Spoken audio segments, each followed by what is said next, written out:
licenciado González Castro no necesita mayor presentación. Su vida activa en Quintana Roo, tanto en la administración pública como en muchos otros intereses, sobre todo de la materia jurídica, al ser un destacado jurista y abogado, pues están presentes todo el tiempo. Pero en este asunto en particular de los límites del Estado de Quintana Roo y la lucha que quisiéramos que ya no siguiera vigente porque se resolviera a favor de Quintana Roo, pero no es el caso, debemos recordarlo constantemente con mucho conocimiento de causa.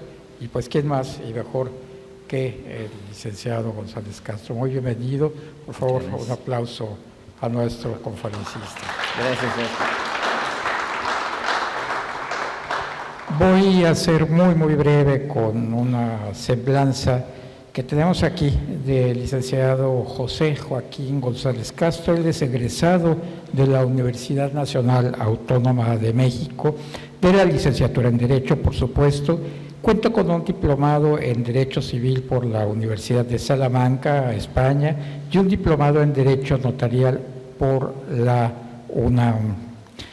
En 50 años de trayectoria profesional ha ocupado importantes cargos públicos a nivel nacional, estatal y municipal en los poderes legislativo, ejecutivo, judicial y un organismo constitucional autónomo. En la actualidad se desempeña con el cargo de consejero ciudadano del Consejo de la Judicatura del Poder Judicial del Estado de Quintana Roo, institución en la que fue magistrado presidente de 1996 al año 2000. Estamos hablando de una época muy importante para el tema. Él fue presidente municipal del Ayuntamiento de Benito Juárez y senador de la República por el Estado de Quintana Roo.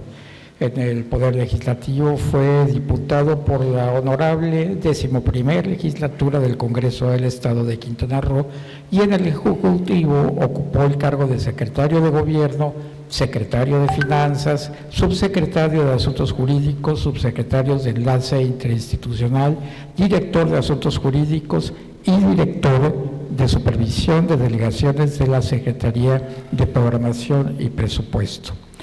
Destaca su contribución en la elaboración de la iniciativa de los primeros Códigos Civil y Penal del Estado de Quintana Roo.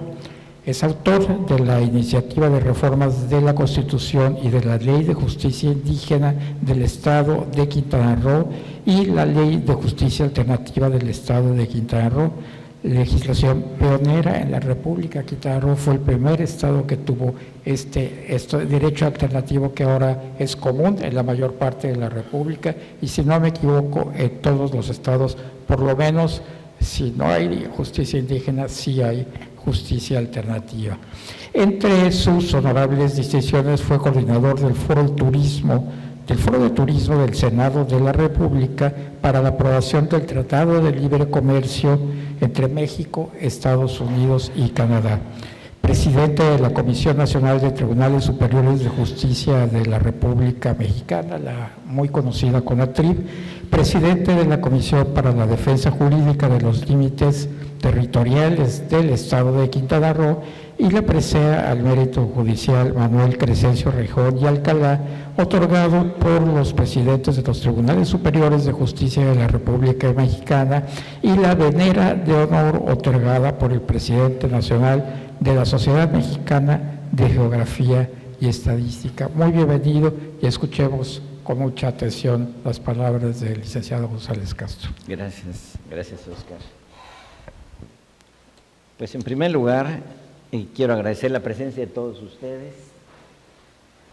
Creo que la gran mayoría tienen que ver mucho con el tema que vamos a abordar y muchos de ustedes aportaron en su momento algo para conocer el tema a profundidad.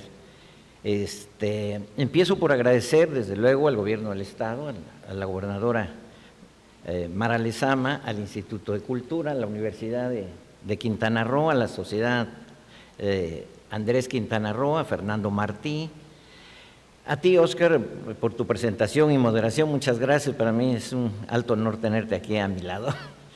un hombre que respeto muchísimo. Tener este auditorio, no los voy a mencionar, sí decir que el anterior conferencista, él sí es historiador, él sí es investigador, yo diría que él sí sabe de lo que se habla, y de gentes como él y de la maestra Villalobos, es como nosotros, los abogados que intervenimos en la defensa jurídica de los límites de Quintana Roo, nos sumergimos a los conocimientos de ellos. Hay incluso algunas cosas que van a ver aquí, yo traigo algunas diapositivas, en donde vamos a ver las cosas de la historia, pero ahora sí, alrededor del tema que es la superficie y límites del estado de Quintana Roo. O sea, que tomamos de cada uno de estos especialistas información que nos hace que tengamos, y lo digo sin presunción, yo encabecé a un equipo, no, el trabajo no es unipersonal, sino es producto de un equipo, geógrafos, historiadores, arqueólogos. Aquí intervino gente como Tere Gamboa, como Pancho Bautista, como el arquitecto Villanueva, que ya se nos fueron y los nombro a ellos como un reconocimiento. Seguramente habrá otro. Mi gran amigo magistrado Carlos Sosa Huerta, fíjense, ya mencioné 4, que en estas décadas han estado trabajando y aportaron algo para el conocimiento de esto que yo les voy a dar. Les tengo una sorpresa. La introducción prácticamente le pidió la Sociedad Andrés Quintana Roo, aquí don Víctor Alcérraga, que es el coordinador de este ciclo de conferencias por el aniversario de Payo Obispo, hizo contacto con el ingeniero Mario Villanueva, es gobernador del estado, y que si alguien fue protagonista de esta historia moderna, es él. Y nos envió una contribución que les va a dar mucho gusto ver y escuchar. Así que si les parece, a manera de introducción, vamos a ver este video que nos envía Mario Villanueva.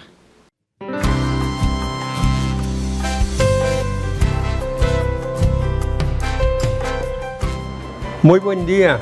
Con mi agradecimiento a la Sociedad Andrés Quintana Roo y a quien dignamente la preside nuestro buen amigo Fernando Martí, asisto a este ciclo de conferencias para hablar un poco de mi experiencia sobre los límites. Esta se inició a partir de julio de 1968, en que apenas egresó a la universidad, fue invitado por el entonces gobernador del territorio, don Javier Rojo Gómez, para trabajar en esta entidad.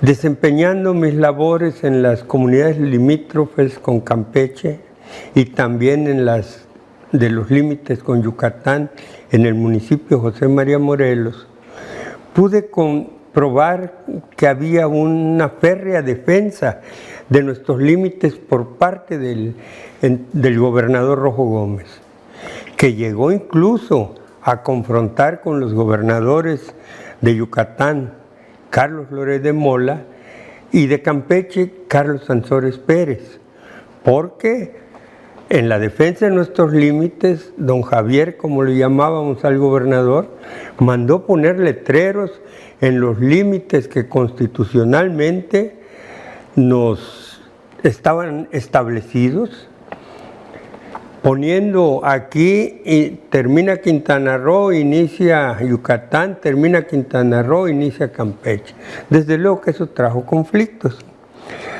Inquieto por esa situación, decidí documentarme y leí el decreto de creación del territorio de Quintana Roo, emitido por el entonces presidente Porfirio Díaz en 1902. De ello me llamó la atención la referencia al vértice del ángulo formado por las líneas que dividen a los estados de Yucatán y Campeche, expresando cerca de Put, lo que me pareció una imprecisión, pero decía descendiendo al sur hasta el paralelo de las repúblicas de México y Guatemala. Esto nos daba constitucionalmente un límite con Guatemala que el estado de Campeche nos ha querido cancelar, poniéndonos como límite el país de Belice. Pero bueno, pude observar que en 1922 ese problema quedó resuelto, pues el gobierno federal definió claramente el punto PUT, estableciendo un monumento que sería el vértice de colindancia entre las tres entidades. Ese monumento, el lugar donde estaba, fue reconocido por los gobiernos de las tres entidades, Yucatán, Campeche y Quintana Roo. Hasta ahí llegó en ese tiempo mi percepción del asunto. Posteriormente, ya como candidato a senador y después a gobernador, en campaña tuve bastante trato con los habitantes de esas comunidades en los límites de Campeche y pude comprobar que ellos se manifestaban quintanarroenses. Pude comprobar su pertenencia a Quintana Roo por propia voluntad y convicción. Pero poco después de iniciada mi administración, observé que por instrucciones del entonces gobernador de Campeche, Jorge Salomón Azar, personal de su gobierno estaba realizando obras y servicios en algunas de esas comunidades. Hablé con el gobernador Jorge Salomón y le pedí que cesaran esas actividades, porque se estaba generando gran confusión en la gente de esas comunidades. Jorge Salomón me dijo que estaba de acuerdo y que cesarían las actividades, pero fue de palabra, porque en la práctica decidió continuarlas. ¿Por qué? Él quería controlar políticamente esas comunidades para que se declararan campechanos. Le manifesté mi inconformidad a Jorge Salomón, pero no hizo caso. Continuaron las actividades del gobierno de Campeche, llegando al grado de que decidió construir una carretera que venía de poblaciones de Campeche hacia esas comunidades para darles acceso a Campeche. Le manifesté mi inconformidad a Jorge Salomón por esa carretera, porque se estaba haciendo en territorio quintanarroense. Pero no me hizo caso. Continuaron las obras. Entonces tomé una decisión. Con la creación de un comando mecánico, decidí detener las obras de esa carretera. Comando mecánico le llamé a un grupo de mecánicos que mandé a ver la maquinaria del gobierno de Campeche, le quitaron las piezas esenciales para trabajar, inutilizándolas. Jorge Salomón de inmediato elevó su queja ante el gobierno federal. A raíz de eso, nos llamó a ambos el entonces secretario de Gobernación, Patrocinio González, todavía en el sexenio del presidente Carlos Salinas. Tanto Jorge Salomón como yo presentamos nuestros argumentos. Yo expuse mi molestia por lo que estaba haciendo el gobernador de Campeche en los terrenos de Quintana Roo, en esas comunidades. Y solicité que la intervención del gobierno federal para que cesaran por completo. E incluso, sí, acepté ante el secretario de Gobernación que yo había mandado inutilizar la maquinaria de Campeche y le dije que lo volvería a hacer en el caso que continuaran esas actividades. Jorge Salomón, el gobernador de Campeche, alegó que era terreno de Campeche y ante su insistencia decidí hacer una broma para relajar la situación. Le dije yo al secretario de Gobernación, Patrocinio, oye, le dije, lo que pasa con Jorge es que es muy buen campechano. Y Jorge dijo, sí, pues sí, claro que lo soy. Pero me solté riendo, y como me estaba riendo, me preguntó el secretario, ¿de qué te ríes, Mario? Y le dije, es que Jorge Salomón es buen campechano, porque en lugar de gobernar en Campeche, quiere gobernar en Quintana Roo. Sobra decir el enojo de Jorge, que afortunadamente estaba al otro lado de la mesa, de otra manera me pegó un golpe. El secretario se soltó riendo y finalmente era una persona muy conciliadora, nos escuchó, se portó muy amable y nos conminó a entendernos, que nos entendiéramos de buena manera, dando por terminada la reunión en la que no llegamos a nada. Pero yo dejé claro que no permitiría la intromisión del gobierno de Campeche en esas comunidades. Vamos de ahí al origen de la controversia constitucional. Resulta que en enero de 1997 recibí una llamada de un amigo que estaba en el Congreso de Campeche. Me comentó que se acababa de decretar la creación del municipio de Calakmul, que se había hecho de manera muy discreta con la instrucción a todos los participantes de que no se saliera a la luz pública esto. Pero me hizo la observación mi amigo de que al parecer, desde su punto de vista, se afectaba el territorio de Quintana Roo. Ese decreto entró en vigor el 1 de enero de 1997. Entonces, dado que con la creación de Calakmul se llevaban miles de kilómetros cuadrados, me comuniqué de inmediato con el secretario de Gobernación, en este caso era Emilio Choaifet, ya con el presidente Ernesto Zedillo Ponce de León. Le pedí que le informara al presidente sobre la creación de ese municipio y la afectación que el decreto le estaba haciendo el territorio de nuestro estado. El secretario Emilio Choaifet nos convocó una reunión a Jorge Salomón y a mí. Y ahí les puse mi preocupación por la creación del municipio de Calakmul. Y pedí que el gobernador de Campeche reconsiderara su postura, promoviendo la modificación del decreto, respetando los límites que la Constitución le tenía establecidos a Quintana Roo con Campeche. Le dije al secretario que estaba preocupado por ese decreto. Jorge Salomón llegó al grado de decir que no es cierto que no se había creado el municipio. Metí la mano al bolsillo interior del saco, saqué el periódico oficial de Campeche y se lo di al secretario. Él lo leyó y le preguntó a Jorge si se estaban afectando los terrenos de Quintana Roo. Jorge lo negó, dijo que no, que todos los terrenos que comprendía el municipio de Calakmul eran de Campeche.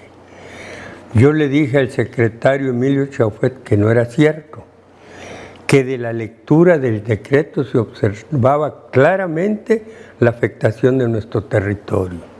Pero además había que adicionar la actitud sospechosa del gobernador en la forma que lo estaba manejando, negando incluso en principio la creación del municipio.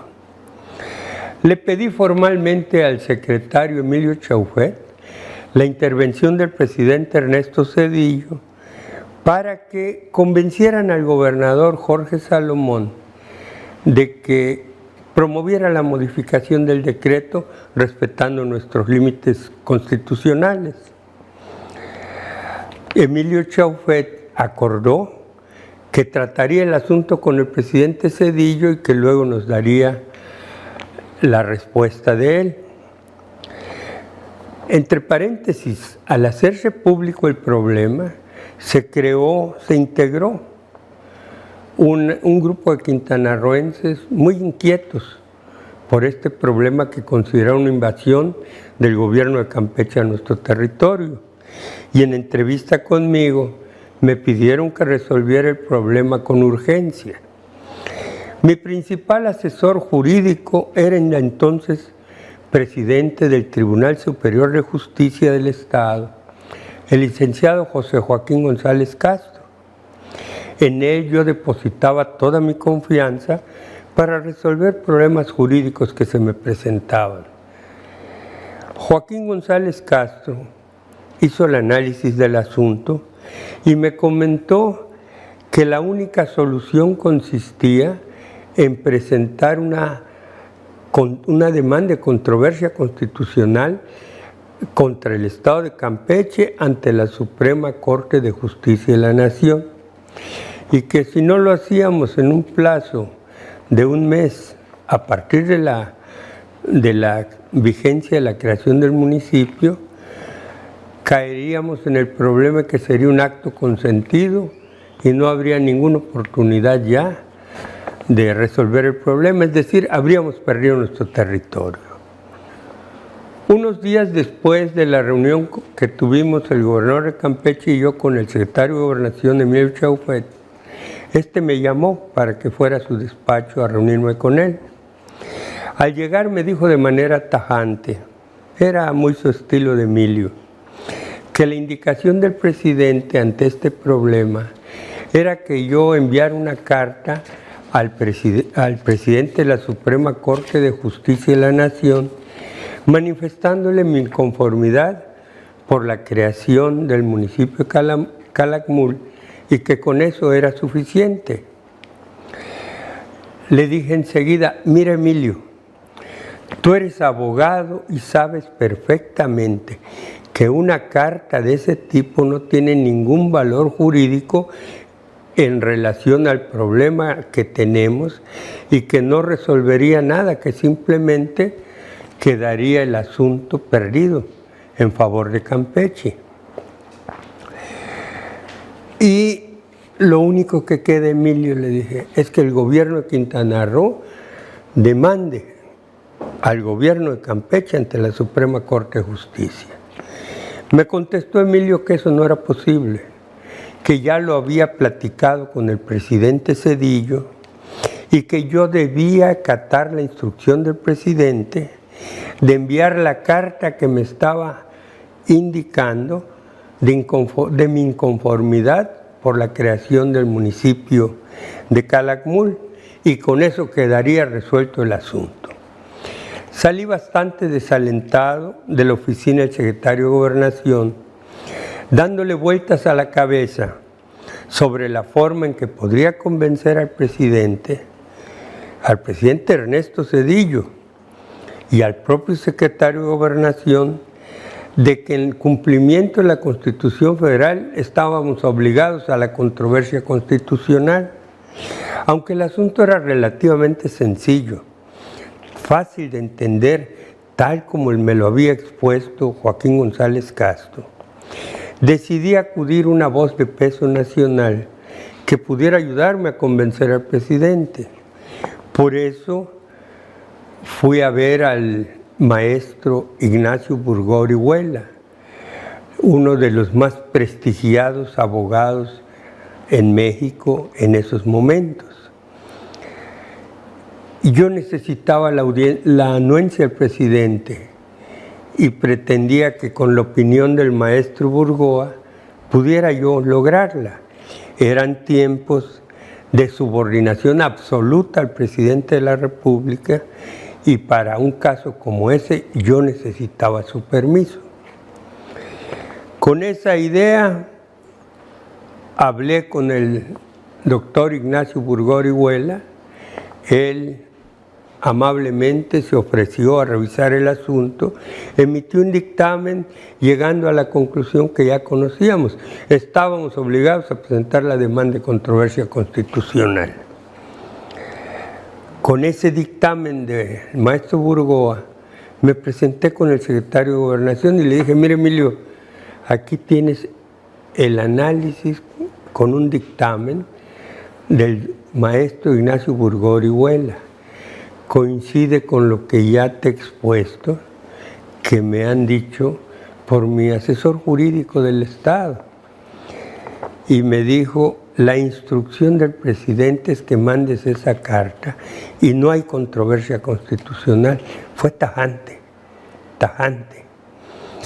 Ante esa negativa, que no tenía ningún sustento jurídico, ante la cerrazón del presidente Ernesto Zedillo y del propio secretario de Gobernación, contra la voluntad del presidente, tomé la decisión de presentar la controversia constitucional. Decidí que su elaboración quedara en manos del licenciado Joaquín González Castro. Era él el abogado con mayor preparación jurídica, con mayor conocimiento en la materia y a quien mayor confianza le tenía, pero además se desempeñaba como presidente del Tribunal Superior de Justicia del Estado, que era el poder judicial al que desde mi punto de vista era el órgano técnico jurídico al que le debería corresponder la atención del asunto. Era el idóneo. Se hizo el documento correspondiente y con la firma de los 3 poderes del Estado, acompañados por el maestro Ignacio Burgoa, presentamos la demanda de controversia constitucional ante la Suprema Corte de Justicia de la Nación. Quizás sobra decir la gran molestia del presidente Ernesto Zedillo por haber desobedecido sus instrucciones. Ya dije que eran tiempos de obediencia absoluta, pero mi deber estaba con el Estado, con mi Estado, con los quintanarroenses, y por eso no acepté tan absurda instrucción, aunque viniera el presidente. A la postre, fue una de las razones más importantes por las que hasta hoy estoy en la cárcel y tengo cárcel de por vida. Lo demás en cuanto a la controversia constitucional y los problemas de límites, lo puede explicar con amplitud Joaquín González Castro.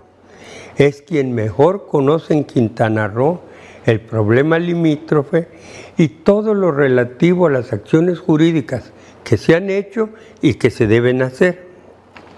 En sus manos, respetuosamente debo decir, que debiera estar la coordinación de la defensa jurídica en nuestro territorio ante el gobierno de Campeche, pero ahora también ante el gobierno de Yucatán, porque nos presentó una demanda de controversia constitucional porque se considera agredido por el gobierno de Quintana Roo en sus límites. El camino jurídico no fue atendido como debiera por los gobernadores que me sucedieron. Con pena lo digo, pero tengo que decirlo.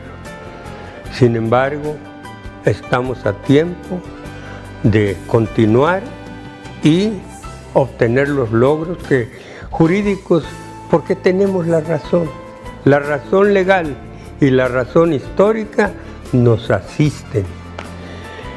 Por otra parte, también hay otro camino que contempla la Constitución, es el arreglo entre las entidades, pero eso ya le corresponde a los gobiernos de Yucatán, Campeche y Quintana Roo decidir si quisieran llegar a un acuerdo.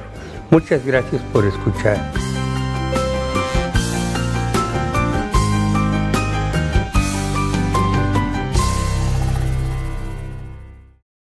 ¿Verdad que es un agasajo, ¿no? Tener un testimonio de viva voz de uno de los protagonistas fundamentales.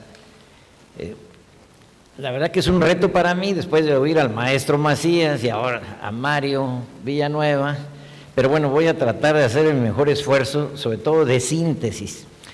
Yo estoy dando el diplomado en la historia de Quintana Roo en esta parte del conflicto en la ciudad de Cancún, que me lleva 5 horas, no los asusto.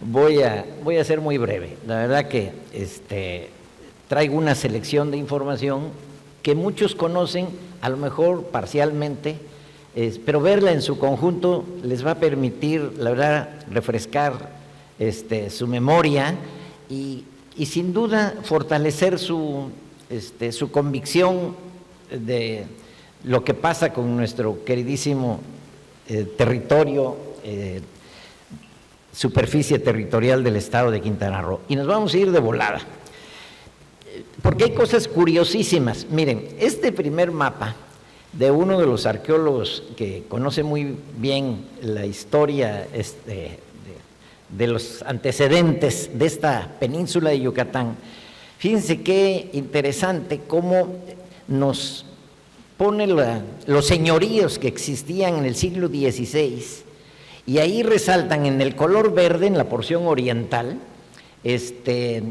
los señoríos de Ecap, después el de Cochuap, Guaymil y Chactemal. Y curiosamente, lo verán ustedes, como si uno traza el límite del actual estado de Quintana Roo, pues con algunas diferencias, que es obvio, pero ahí se asentaron esas comunidades prehispánicas. Posteriormente, muy rápidamente, vemos lo que era la Capitanía General de Yucatán, que abarcaba prácticamente toda la península, y sus límites eran hasta el Petén Itzá de Guatemala y las posesiones inglesas. Es obvio que los tres estados actuales formaban parte del estado de Yucatán. El primero que obtiene su categoría de estado es el estado de Campeche, que eso lo logra después de un convenio territorial en 1858. Se expide por parte de Benito Juárez en 1862 lo que es el actual estado de Campeche, que tiene como particularidad que Campeche se forma de lo que era el distrito de Campeche cuando pertenecía al estado de Yucatán, y para nada toca el distrito de Tecash, que está muy claramente en la parte sur de lo que ahora es nuestro estado. Y este es uno de los puntos fundamentales de nuestra defensa, que Campeche no puede ir más al oriente de la península, porque hasta ahí llegaba nada más el distrito de Campeche, que como ustedes ven, su límite oriental terminaba en la República de Guatemala. Ahí todavía no aparece Put, pero sí aparece Guatemala, en que jamás llegaba al límite trino internacional de las posesiones inglesas, Guatemala con México. Es un antecedente ahí que nos sirve mucho en nuestra estrategia. Los factores que influyeron para la creación del territorio, y lo voy a decir muy rápidamente, fueron factores militares, la guerra de castas, y factores económicos que lo ha abordado el maestro Macías ampliamente esta noche, las concesiones forestales y las aduanas. Lo único que yo quiero resaltar aquí es el caso de la guerra de castas. La guerra de castas en esta imagen nos permite observar en el color gris cómo llegaron a tener posesión los mayas rebeldes de prácticamente toda la zona oriental, ya no digan la zona sur de lo que es la península de Yucatán. Ahí yo saco una conclusión que lo expongo en el diplomado y ahora con ustedes, en que es de todos conocido, pero yo siempre lo puntualizo mucho. Sin la guerra de castas no se puede explicar la creación del territorio de Quintana Roo.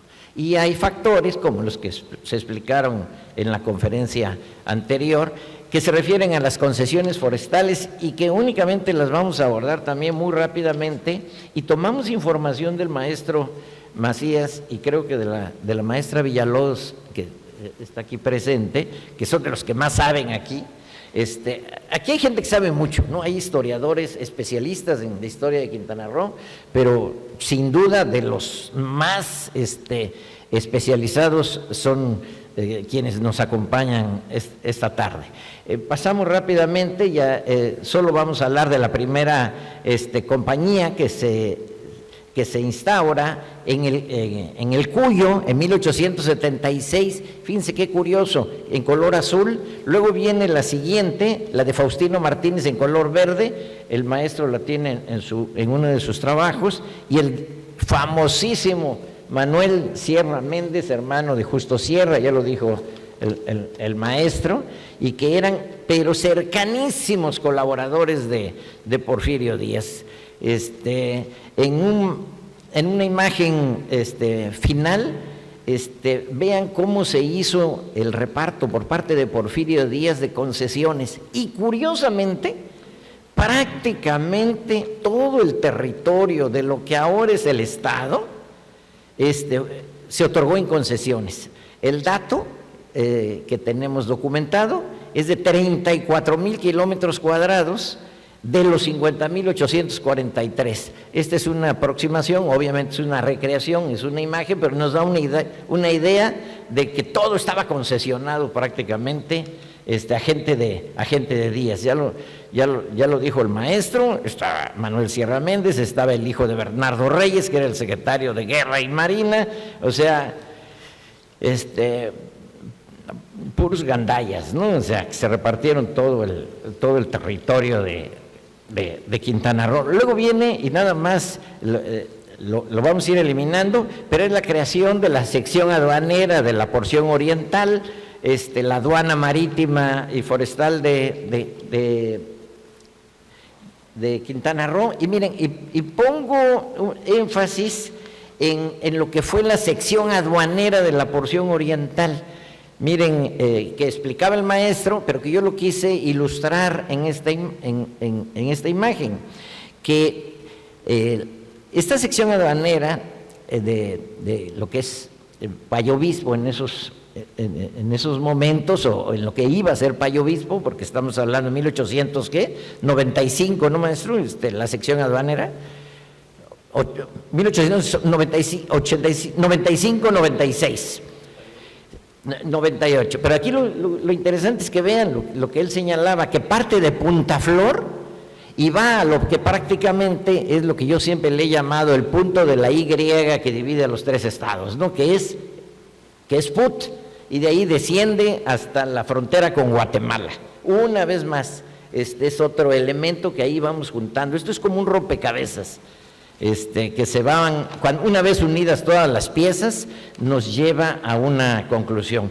Luego viene una sección que yo explico con mucho detalle, pero que ahorita, ante ustedes que conocen muy bien el tema, lo único que diría yo es que Sierra Méndez, en su doble función de que era empresario y autoridad, pues porque ya vieron que hasta aduanero y cobrador de impuestos era, ¿no? Cuando era un particular, o sea, pero gracias a los trabajos de investigación de los historiadores, pues nos permite tener este tipo de conclusiones. En 1895 se reservan tierras baldías, y ya se va pensando, recordemos que ya viene casi a punto de cumplirse 50 años de que no pueden con los mayas. Por más que los refundieron al oriente de la península, la verdad que no los podían vencer.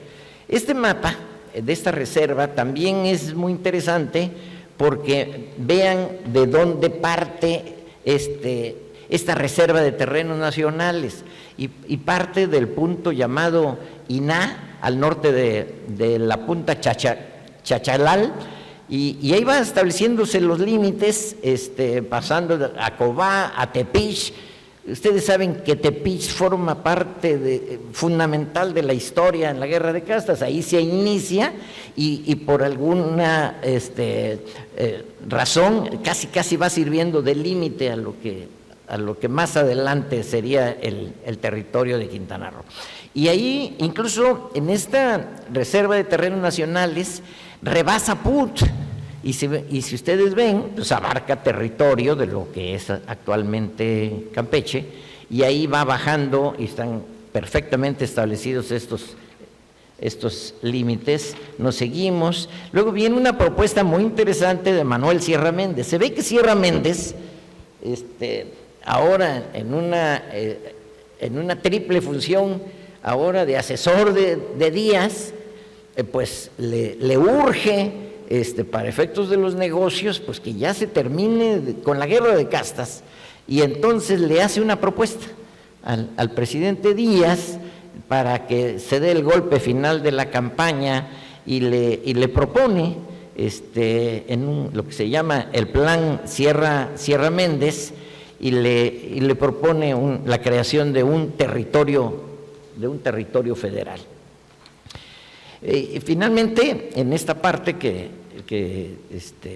les comento, tenemos el documento histórico de la iniciativa para crear el territorio. Si ustedes ven el manuscrito, como se escribió la iniciativa, es uno de los documentos valiosísimos que se lograron rescatar. Vean la elegancia de la caligrafía con que está hecho, y ahora los jóvenes, y ya nosotros también se nos va olvidando la escritura, porque pues como todo es computación, ¿no? Este es el proyecto de creación del territorio, y lo único que quiero subrayar es la finalidad nada noble para crear el territorio de Quintana Roo por Porfirio Díaz. La creación del territorio no es para hacerle justicia a esta población que habitaba esta parte del territorio nacional. El objetivo es de lo más inhumano y cruel que puede existir, que aquí está revelado. Vean lo que dice el texto. La campaña emprendida en la península de Yucatán y Campeche por las tropas federales ha puesto en posesión al gobierno de la mayor parte del territorio donde una tribu salvaje imperó por medio siglo. O sea, ustedes deben tener muy claro que el propósito era de exterminio, era de acabar con ellos y ya lograr la pacificación al costo que fuera. Otro párrafo de esa iniciativa dice: restan grupos rebeldes de esa tribu guarecidos en los bosques donde se les persigue, pero en toda la parte reconquistada por nuestras fuerzas se carece de los elementos, y va narrando ahí y cuál es el propósito de ya pacificar esta zona. Le podemos pasar más esta imagen para llegar al primer proyecto. ¿Cómo venía el territorio? Miren qué curioso, se había pensado en la creación del territorio un poquito distinto a lo que quedó. Le vamos a ir dando lectura, y si me hacen el favor de irlo marcando, no sé si es posible, pero parte de Río Lagartos, en la costa, con el Golfo de México, de ahí parte, eso qué bueno que lo acercaron, ¿no? Así está narrado en la iniciativa. Parte del Río Lagartos, siga recta hasta Chancenote. ¿Quién conoce todavía esa población? ¿Alguno de ustedes? Usted la conoce. Existe el lugar, ¿eh? Entiendo que se llegó a llamar Chancé Norte, y que esto es una derivación en que en aquella época se le llamaba Chancenote, pero existe el lugar. Entonces se iba la línea limítrofe a Valladolid, luego a Peto, atravesaba el punto de intersección, pasaba por Iturbide, ¿no? Y luego a un sitio que une Bacalar, camino de Bacalar a Ceiba Playa, y así lo va narrando, dice, hasta terminar con el paralelo que sirve de límites a las repúblicas de México y Guatemala. Y todavía le ponen en la iniciativa, en una especie de zigzag.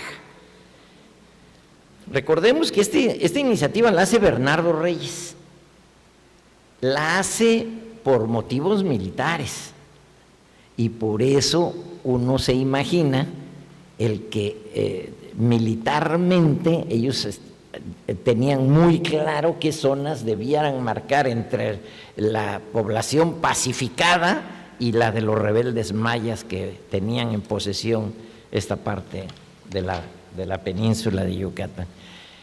Este proyecto fue modificado y queda finalmente lo que actualmente es el territorio primero, que se crea en 1902, y posteriormente intocado, no sufre variaciones hasta nuestra época como Estado libre y soberano. No lo quiero repetir porque prácticamente todos lo conocen, el texto. Aquí lo rescatable es la parte que los estados de la República Mexicana, muy pocos, están delineados y marcados su territorio con meridianos y puntos tan claros. Yo creo que únicamente es Quintana Roo y anteriormente las Bajas Californias, en que tienen un paralelo muy claro. Hay otros sin duda, pero la gran mayoría se van al texto de que lo que poseían antes de la independencia nacional. Y entonces tienen una ambigüedad y no hay claridad de la exactitud. Si recordamos un poco cómo dice el texto, nos vamos hasta la imagen 40, por favor. Antes de crearse ya el territorio aprobado constitucionalmente, hay algo muy curioso que ocurre con las autoridades federales. Le mandan el proyecto al gobernador de Yucatán, que en ese momento era el general Francisco Cantón. Y el general Francisco Cantón lo analiza y le manda esta contrapropuesta a Díaz, donde en un texto que lo eliminé, pero lo tenemos, en un texto de un hombre visionario, general le dice: oiga, no nos quite a Yucatán la parte norte del nuevo territorio, porque nosotros dependemos de la producción enequenera, y el día que este cultivo no sea comercialmente importante, ¿de qué va a vivir esta población? Yo no sé si pensaba en el turismo, pero el caso es que le propone que el nuevo territorio solo parta, pues, prácticamente de la mitad, por decirlo así, de la gran extensión, que parta de Tulum a Punto Put. Y ahí sí le llama Put, nada de vértices, sino a Put directamente, el general Cantón, que por cierto, si ustedes tienen oportunidad de leer esa carta, es verdaderamente interesantísimo cómo se tenía que dirigir la gente hacia el presidente Díaz. Si en la época moderna somos barberos y con una solemnidad increíble para dirigirnos a una autoridad superior, vean a Mario Villanueva, ¿no?, diciendo, desobedecía al presidente, pues si no era su jefe, ¿no? Pero ese es el estilo, esas son las prácticas de gobierno. Bueno, la carta que le dirige Cantón al general: si su ilustrísima tiene a bien considerar justa esta solicitud que sometemos respetuosamente. Bueno, es un texto verdaderamente extraordinario, ¿no? Obviamente lo mandó a la fregada, ¿no? Ni lo fumaron, y el proyecto siguió como se había diseñado por los militares, y así estamos, ¿no? Así quedó el territorio de Quintana Roo, ¿no? Había una parte donde no tenía el nombre de Quintana Roo. Ya en el proceso legislativo se propone ya el nombre que llevaría ese territorio, porque se hablaba solo del territorio federal, y ya finalmente escogen el nombre de Quintana Roo, y queda nuestro estado con esa superficie, que ahí lo ilustran. Cuando el punto controvertido es la parte, vean ustedes la exactitud que yo les decía. Fíjense cómo dice: la porción oriental de la península de Yucatán, la cual quedará limitada por una línea divisoria que, partiendo de la costa norte del Golfo de México, sigue el arco del meridiano 87 grados 32 minutos, longitud oeste de Greenwich. Ninguna duda. Nada más es cuestión para los cartógrafos, para los geógrafos de pum. ¿Quién duda de ese meridiano? Nadie. Y luego dice, hasta su intersección, que dice, con el paralelo 21 grados, fíjense nada más qué precisión. Y de allí continuar a encontrar el paralelo, ahí tuvieron un poquito, ¿no? Pero aún así es preciso el punto, dice, al paralelo que pasa por la torre sur de Chemax, 20 kilómetros al oriente de este punto, lo cual también es muy claramente obtenible, ¿no? Por medios cartográficos, ¿no? Y luego vienen 20 kilómetros, y llegando después, y aquí viene el texto que nos ha generado tantos problemas, dice, y llegará después al vértice del ángulo formado por las líneas que dividen los estados de Yucatán y Campeche cerca de Put. Ese es el asunto. Descienda al sur hasta el paralelo límite de las repúblicas de México y de Guatemala, lo cual en esta ilustración, pues para todos los que están interiorizados, pues es muy claro. Y entonces sí, ¿cuál es ¿qué hicimos, no? Pues en primer lugar es una ilustración de los diferentes momentos desde el primer proyecto, de su modificación, hasta llegar en la parte derecha al texto actual.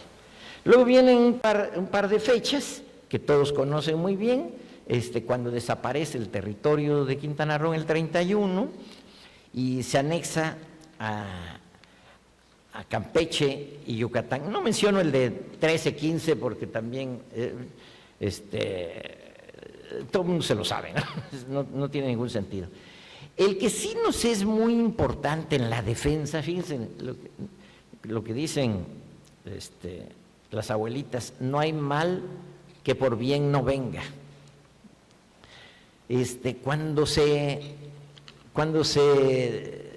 distribuye el territorio de Quintana Roo en el 31, eso pásenlo, nos vamos directo al 31, cuando se distribuye al decreto del 31, ese mero. Aquí ocurre algo interesantísimo, pásala de una vez lo más rápido. Miren cómo establece la desaparición y cómo se entrega la parte norte a Yucatán y la parte sur a Campeche. Yo, después de tantas veces de ver esta línea limítrofe, no sé si ustedes, maestros, lo llegaron a advertir, el por qué sale de Put, ya con datos precisos en la reforma a la Constitución. ¿Por qué baja? Fíjense, desciende de manera inclinada hasta llegar al paralelo 19 grados 30 minutos, y luego se va en línea recta, y luego vuelve a subir para llegar a la Bahía de la Ascensión. ¿Alguno de ustedes se había puesto, de los que han estudiado los mapas, tú, Reinaldo, a tratar de interpretar? ¿Usted, maestro, nunca intentó? Lo lógico, la verdad es que esta es una interpretación muy personal después de estar, yo creo que estoy obsesionado definitivamente del tema, ¿no? Estar observa y observa esto. ¿Por qué no partieron una línea recta de Put a la Bahía de la Ascensión? ¿Por qué bajar hasta el paralelo 19 grados 30 minutos? Pues yo solo encuentro una razón: Chan Santa Cruz. Si hubieran marcado en la distribución una línea recta, Put, Bahía de la Ascensión, ¿dónde quedaba Chan Santa Cruz? Y ahí lo puse yo. Esta sí es inédita, esa sí nadie me la gana, esta imagen, esta sí, derechos de autor. Los demás tengo que reconocer a quienes los hayan hecho. Es la única explicación de que no quisieron, cuando hicieron la reforma en el 31, que Chan Santa Cruz perteneciera a Campeche. No sé cómo ves tú, Víctor, si quieres dar un comentario. ¿No?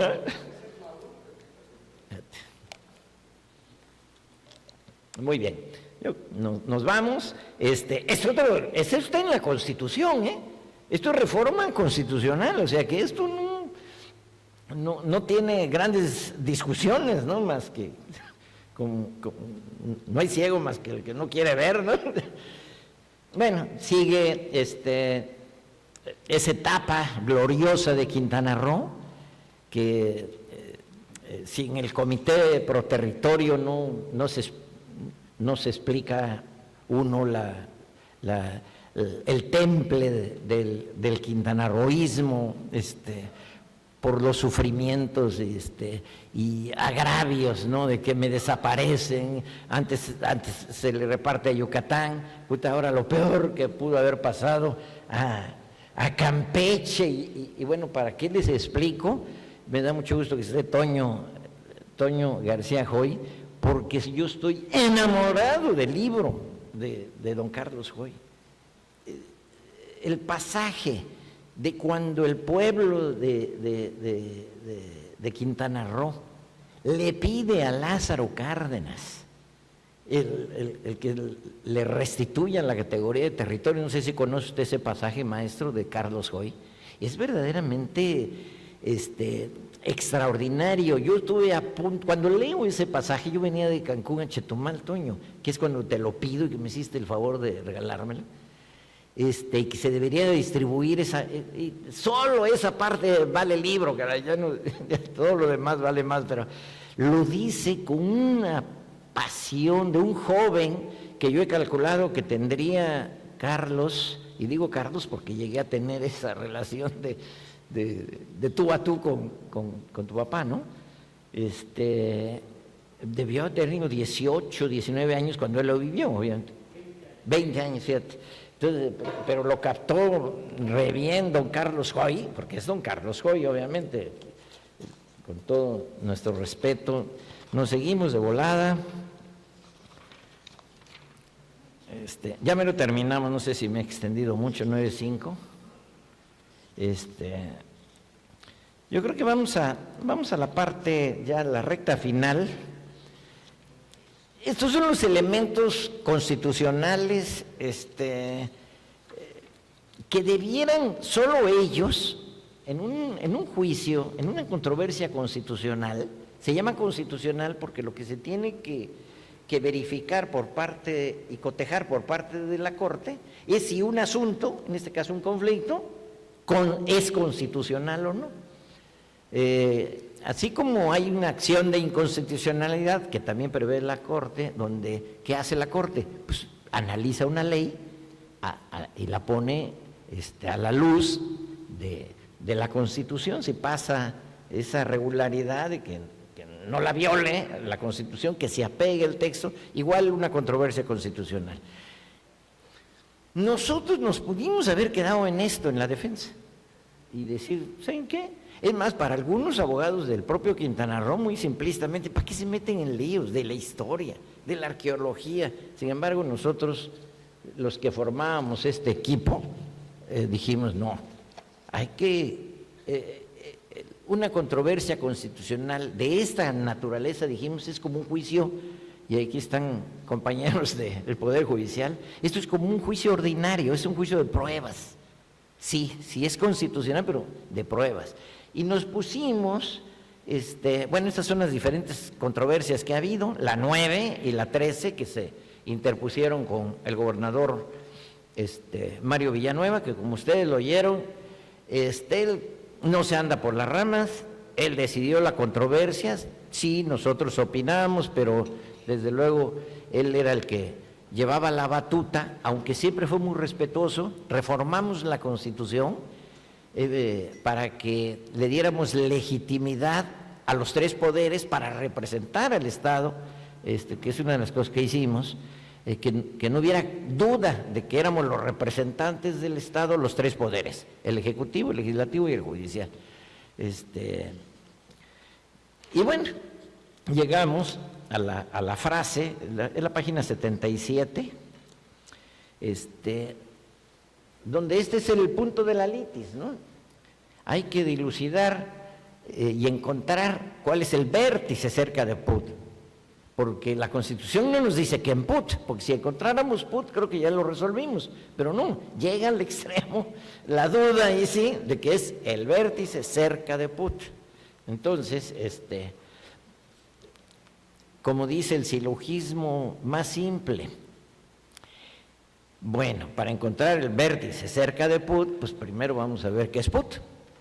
Para algunos, que con todo respeto de nuestros contrarios, llegaron hasta decir que put era el punto de unión territorial, o sea, que no significaba nada, que era imaginario, que era lo más absurdo, ¿no, maestro? Y entonces es cuando entran los que saben, que es lo que yo digo. Y lo primero que encontramos es cuando aparece el nombre de put en la historia peninsular. Y viene otra etapa fascinante de conocer las vivencias de los viajeros, el neoyorquino abogado, por cierto, John Stephens, que escribe Viajes a Yucatán. A lo mejor la mayoría sí sabe quiénes eran los viajeros de la época, pero pues a mí como me gusta tanto esa parte también, se los comento lo más rápido. Este abogado neoyorquino rico, hizo dinero, ha de haber sido muy bueno, que se dedicó a viajar, a conocer civilizaciones antiguas. Y después de haber estado en Egipto, y en la Mesopotamia, y qué tantos lugares de Oriente y demás, se entera que hay una civilización antigua en América. Y es cuando viene con su compañero de viaje, el inglés Catherwood, que estoy seguro que conocen ustedes las láminas, los dibujos de ese otro genio de la época. Y gracias a estos dos personajes que vienen a esta zona, toman un barco en Nueva York, llegan a Belice. Imagínense 1842 esta zona. Si todavía en el siglo XX, ahora en el siglo XXI hay zonas selváticas, inaccesibles, imagínense en 1842. Y lo narran, porque el gran mérito de Stephens es que tuvo el gran cuidado de ir detallando día por día su viaje, fechas, horas de cuando se trasladaba. ¿Cómo? Imagínense tomar, por ejemplo, el viaje de Belice y empezar a subir al norte para ir encontrando vestigios arqueológicos, obviamente utilizando mulas, animales de carga, y pues desde luego campesinos que los ayudaban. Hay una parte donde los cargan a ellos, a los viajeros. El caso es que, bueno, ahorro tiempo, creo que llega a Put y lo describe el día que llega a Put. Entonces, es una narrativa también muy interesante. Es lo más lejano en la historia, lo más antiguo, salvo que haya encontrado otro maestro por ahí antes de Stephens que lo tenga plasmado, ¿no? Yo creo que es el más antiguo, Stephens y Catherwood, y lo narran y lo encontramos, existe. Curiosamente no le pone Put a la hora que lo escribe en su libro, le pone Pot. Y pues también a base de Víctor de preguntar, ¿no? Lo narra de que pregunta seguramente, eso ya también es una interpretación mía, Como está el dibujo, no tengo problemas porque como señala la guada de Chop, o sea, señala sitios alrededor, no hay duda. Y ustedes hicieron ese recorrido. Entiendo que él preguntó, ¿cómo se llama aquí? ¿No? Y alguien dijo Put. Y entonces a la hora de escribir puso Pot. Puede ser una de las interpretaciones. Qué bueno que puso los otros poblados y Aguadas y con fechas, pues eso lo amarra uno y no hay ninguna duda que es Put. Pero no nos amarramos de eso, nosotros tenemos muchísima información, muchísima, que coincidimos con los historiadores. Desde luego, yo como abogado y Tere Gamboa, que siempre la tenía yo a un lado, ella es la que nos pasaba toda la información de todos ustedes, como descubrimos que en un censo, que Put estaba incluido en la nómina de Pío, ¿cómo se llama? ¿Pío qué, maestro? ¿No se acuerda? Por aquí está. Pío Pérez. Pío Pérez, y luego hay evidencia documental donde ese sitio de Put se convirtió en pueblo y se convirtió en Moreno Put. Y lo más importante, que pertenece al distrito de Xul, del partido de Tecash del estado de Yucatán. O sea, no podía ser campechano porque ya dijimos que jamás tocó un ápice del distrito de Tecash, Campeche. Campeche era del distrito de Campeche, nada del distrito de Tecash. Prueba fundamental. Y así nos vamos. Y luego viene, siempre digo, otra etapa fascinante. Ya en 1921 están con lo de las cartas geográficas y entonces el gobierno de la República ordena el que se hagan los trabajos de localización del vértice cerca de Put. Y es cuando viene a la región otro personaje que ya hay que luchar porque se lleve el nombre, una calle mínimo, un parque, algo, Manuel Medina, un geógrafo que llega igualmente en 1921. Si ahorita que acabamos de ir, bueno, la hemos recorrido varias veces nosotros, ¿no? Embarcamos aquí a Antonio León, un grupo de Fernando Martí, de locos, que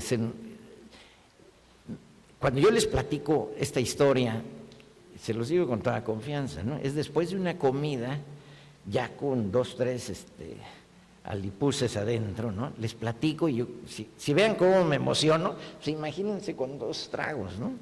Y dice Fernando Martí, oye, pero ¿ya te diste cuenta que viene el aniversario, el 100 años de que estuvo Manuel Medina? Yo la verdad no lo había advertido, pero él lo advierte y faltaban como 2 meses, ¿no, Toño?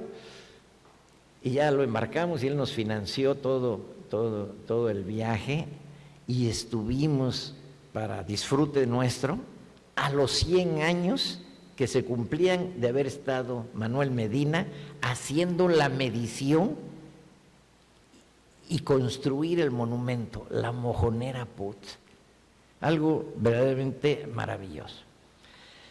Aquí lo único que quiero resaltar de Medina, y que yo, bueno, pues siendo abogado, a lo mejor para ustedes los científicos, pues sobre todo a Víctor, que a lo mejor no le apantalla mucho esto, pero yo sí se los quiero leer.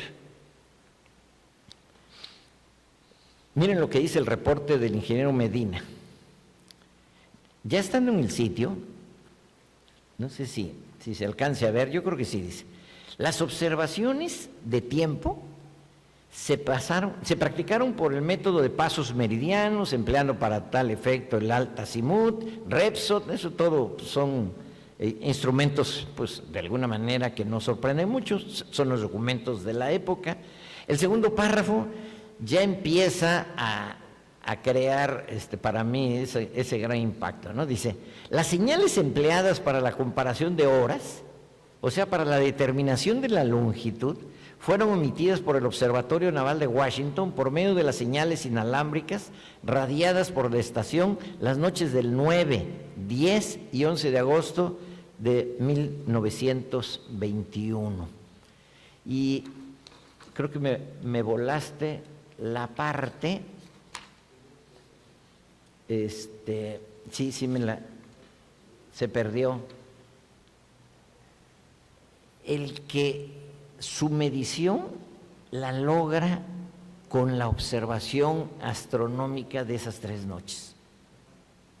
Entonces, para mí, mis poquísimos conocimientos científicos, el encontrar la precisión, él logra las coordenadas geográficas con esa observación astronómica y las coloca en la mojonera. Ahí pone una placa.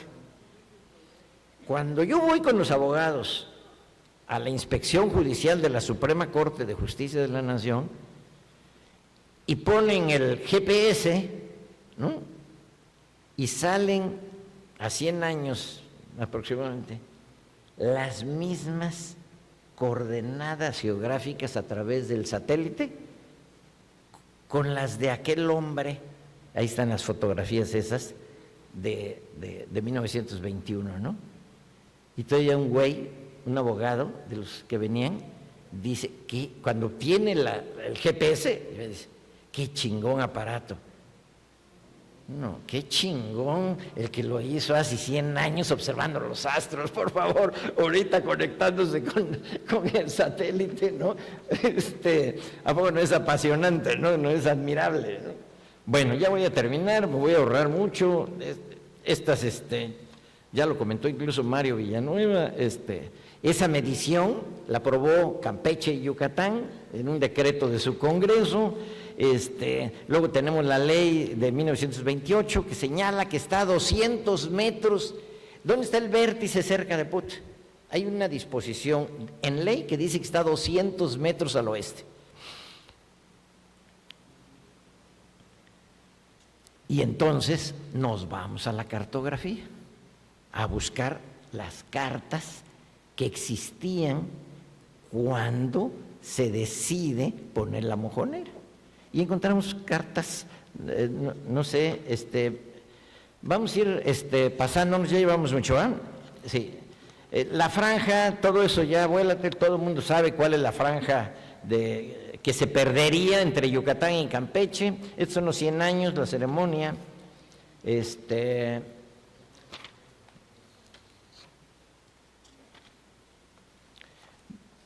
Hasta las pruebas. Llegamos a la cartografía, tenemos muchísimas pruebas, todo lo que yo afirmo aquí está respaldado con copias certificadas de la División Territorial de 1840, del Rancho Put de 1846, todos son documentos oficiales, o sea, no son dichos, ni siquiera de los historiadores o arqueólogos, tenemos los dictámenes, desde luego, de los peritos. Entre ellos, el maestro Gabriel Macías Zapata, que fíjense, lo cual también da muchísimo gusto. Al maestro que tenemos aquí presente, lo elige el ministro instructor don Juan Díaz Romero como perito de la Corte. Y su peritaje, que es uno de los que traigo aquí, ya no sé si lo puedes poner, sé que te estoy poniendo en un aprieto tremendo, porque miren todas las hojas que me estoy ahorrando, pero les digo que esto me lleva 5 horas a mí en el diplomado. Entonces, yo conozco al maestro después de que emite el peritaje, y me llevo la sorpresa agradabilísima que es chetumaleño, que vive en Chetumal. ¿Desde qué año, maestro? Fíjense nada más, la controversia empezó en 97, y escoge la Suprema Corte a este hombre. Si yo he sabido que es él y que vive en Chetumal, pobrecito, no lo hubiera yo soltado.